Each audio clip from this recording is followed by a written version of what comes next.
Աստված օգնական Սրբազան։ Հարցա երեք ասացիք պետք է դեռ ծանոթանաք, վերանայեք, ծանոթացաք ի վերջո եւ ինչպես կմեկնաբանեք 8 սրբազանների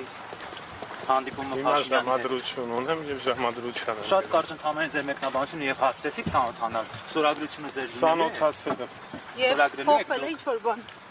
ձեր տեսակետներում, վերապահումները վերջացել են, ավարտվել են, թե չէ։ Ինչ վերապահում։ Դուք նշեցիք, որ վերապահումներ ունեք տեքստի առնչությամբ եւ այդ պատճառով չեք ստորագրել։ Այս պահին էլ ունեք այդ վերապահում։ Տեքստի առնչությամբ եւ ձևի առնչությամբ վերապահումներ ունեմ եւ արտահայտել եմ։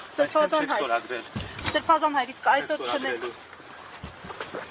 Հստակեցում հանրապես ստորագրելու եք դրա տակ թե ոչ։ Իսկ ով է ասում կամ երբ է դրվել ստորագրելու հարցը։ 3 ստորագրաշրջան դրա համար հարցնում եմ ստորագրելու եք թե ոչ։ Այսօր էլ եթե նայեք ստորագրած չի, շնորհակալ եմ։ Սրբազան հայր, ամեն դեպքում այսօր չեն ներկայացել մի քանի եպիսկոպոսներ Գերագույն հոգևոր ժողովին։ Այս առնչությամբ ձեր դիրքորոշումը որն է, ինչու են այսպես արհամարում։ Հոգևոր խորհրդի անդամ Ձեր չեմ եղբայրակիցն է, միաբան ծառայ։ Պարզապես կարծացի, որ իրենք տեղի չեն մասնակցել, իսկ թե ինչու չեն մասնակցել